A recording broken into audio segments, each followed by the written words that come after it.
So in this video we are going to discuss the most important question of chapter integration जो boards के अंदर कम से कम 6 बार आ रखा है पिछले 10 सालों के अंदर। तो बहुत इंपॉर्टेंट क्वेश्चन है, बहुत लेंदी भी है।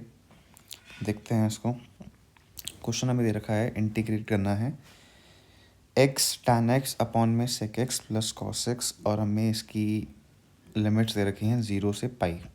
सो जब भी लिमिट हमें 0 से समथिंग दे रखी होती है तो हम x को रिप्लेस कर देते हैं अपर लिमिट माइनस एक्स से। जहाँ पर भी x गिवन है ना, जहाँ पर भी x गिवन है उसको मैं रिप्लेस कर दूँगा किससे? अपर लिमिट माइनस पाई से। अपर लिमिट ये वाली इससे पे से माइनस कर दूँगा x और इस लिमिट को रिप्लेस कर दूँगा। मैं लिमिट को रिप्लेस करता हूँ एक बार। i इज़ इक्वल्स टू, यहाँ पे तो लिमिट सेम ही रहेगी। यहाँ पे क्या हो जाएगा? Pi minus x tan pi minus x upon में sec pi minus x plus cos pi minus x D x. मैं यहाँ पे डी एक्स के वाले एक्स को रिप्लेस नहीं करूँगा क्योंकि ये तो इंटीग्रल को शो कर रहा है, ठीक है, ये फंक्शन का पार्ट नहीं है। अच्छा, इसको फर्दर थोड़ा सा सॉल्व करते हैं। 0 to pi, pi minus X को मैं आज रहने दूँगा। टैन पाई माइनस समथिंग मतलब विच क्वाड्रेंट? पाई 180। पाई माइनस समथिंग मतलब मैं सेकंड क्वाड्रेंट में जा रहा हूँ। सेकंड क्वाड्रेंट में मेरा टैन क्या होता है? नेगेटिव होता है। तो मैं यहाँ पे क्या लिखूँगा? माइनस का टैन एक्स। ओके, उसके बाद जो सेक होता है वो भी नेगेटिव होता है, तो ये माइनस का सेक एक्स और जो कॉस होता है वो भी नेगेटिव होता है, तो जाएगा माइनस का कॉस एक्स। इसका क्या करेंगे हम? इंटीग्रेशन। सो 0 टू पाई, इसको मैं minus pi minus x tan x लिख सकता हूँ। माइनस को बाहर निकाल दिया। उसके बाद माइनस अगर मैं कॉमन ले लूँ तो क्या हो जाएगा? Sec x plus cos x D x, ठीक है। उसके बाद मैं माइनस से माइनस काट सकता हूँ, तो क्या बन गया? Pi minus x tan x upon में sec x plus cos x D x. Okay, इससे फर्दर मैं इसको सिंप्लीफाई नहीं कर सकता हूँ। मेरे पास ये मान लेते हैं इसको, ये है मेरी इक्वेशन नंबर 2 और जो मुझे क्वेश्चन गिवन था उसको मैं लेट कर लेता हूँ मेरी equation number 1। Now to further solve this question हमें क्या करना पड़ेगा? हमें ऐड करना पड़ेगा इक्वेशन 1 एंड इक्वेशन 2 को। सो अगर मैं इक्वेशन 1 और इक्वेशन 2 को ऐड करूँ तो क्या मिल जाएगा? i plus i is equals to 0 to pi tan x upon में sec x plus cos x, ये मेरी इक्वेशन 1 थी, plus second equation 0 to pi pi minus x tan x upon में sec x plus cos x D x, ठीक है। दोनों equation को add कर लिया। अच्छा, दोनों इक्वेशंस की मेरी वो क्या है? लिमिट सेम है, तो मैं इसको ऐसे लिख सकता हूँ वैसे भी। Tan x sec x plus cos x plus pi minus x tan x upon में sec x plus cos x, ठीक है, ऐसे लिख सकता हूँ। उसके बाद मैं एलसीएम ले लूँगा। अगर मैं एलसीएम लूँगा तो एलसीएम क्या आएगा? Sec x plus cos X और ऊपर वही रहेगा as it is tan X plus pi minus x tan X, ठीक है। अगर मैं इसको tan x को अंदर मल्टीप्लाई कर दूँ तो मुझे क्या मिल जाएगा, 0 to पाई लिमिट है, tan x प्लस एक सेकेंड मेरे पास ना इक्वेशन 1 थी x tan x, यहाँ पे x tan x, ठीक है।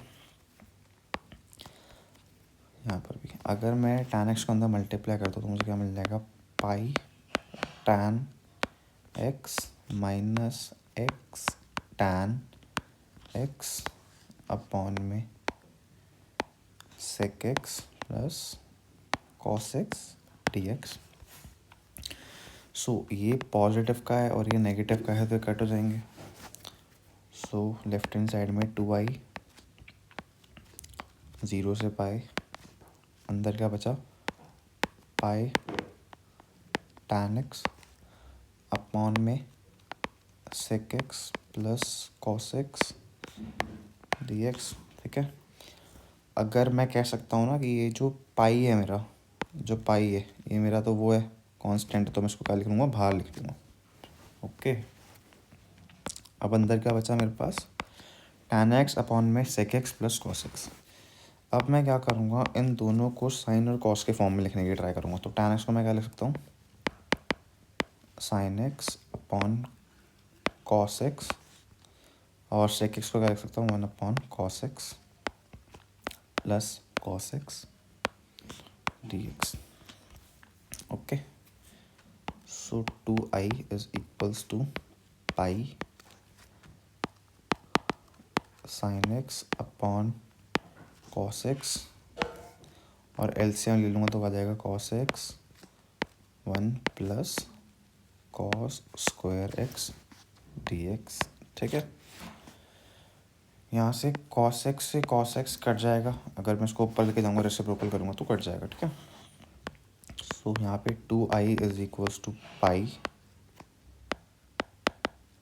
साइन एक्स अपॉन में 1 plus cos square X dx, और लिमिट इसकी वही है 0 से पाई अभी तक हर जगह, 0 से पाई। अगर अब मेरे को इसको इंटीग्रेट करना है, इस फंक्शन को, कंप्लीट फंक्शन को, इस पूरे फंक्शन को मुझे अब इंटीग्रेट करना है। सो मेरे को क्या करना पड़ेगा, टी लेट करना पड़ेगा। याद है टी लेट करने वाला तरीका, I will let cos x is equals to T. अगर मैं cos x को टी लेट करूँगा तो मेरा फंक्शन क्या बन जाएगा, टी की फॉर्म में बन जाएगा। तो मैं इसका डेरिवेटिव करता हूँ, तो cos x का डेरिवेटिव क्या होता है, minus sine x D x is equals to d t. मतलब sine x D x is equals to minus d t मैं कह सकता हूँ, ठीक है ना। तो यहाँ पे क्या है मेरे पास, साइन एक्स डी एक्स, मैं इसको किससे रिप्लेस कर सकता हूँ, 2i is equals to sine x D X को मैं रिप्लेस कर सकता हूँ माइनस डी टी से, और अपॉन में क्या हो जाएगा 1 प्लस टी स्क्वायर, क्योंकि मैंने कॉस एक्स को टी लेट करा है। अच्छा, बट अब लिमिट 0 से पाई नहीं रहेगी क्योंकि वो तो एक्स की लिमिट थी, ठीक है ना। अब हमें क्या फाइंड करना है, टी की लिमिट। सो कॉस एक्स जब पहले पाई था, कॉस एक्स की आप पाई वैल्यू पुट करो तो उसकी वैल्यू आती है 1, ठीक है। और जब 0 था तो वैल्यू आती है 1, सॉरी पहले -1 फिर 1, मतलब इसकी अब लिमिट क्या हो जाएगी, -1 to 1, या 1 से -1 कह सकते हो dx, ठीक है। और यहाँ पे बाहर पाई तो है ही। So 2i is equals to, minus बाहर आ जाएगा तो माइनस पाई हो जाएगा, -1 to 1 D T upon 1 plus T square D T. यहाँ पे भी डी टी है, सॉरी यहाँ पे कुछ नहीं है वैसे, यहाँ पे लिख दो दिया मैंने, यहाँ पे भी कुछ नहीं है। अब मुझे पता है कि जो मेरा 1/1 प्लस टी स्क्वायर का इंटीग्रेशन होता है वो क्या होता है,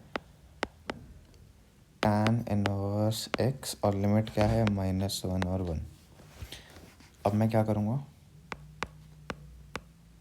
2i minus pi is equals to tan inverse में एक बार -1 की वैल्यू पुट करूँगा, फिर माइनस tan इनवर्स में एक बार 1 की वैल्यू पुट करूँगा, तो मुझे मेरा क्या मिल जाएगा, आंसर। अब दिस इज़ योर होमवर्क कि इसके आगे सॉल्व आपको करना है। Thank you. काफ़ी लेंदी क्वेश्चन था, किसी को ऐसे लेना तो ले लूँ।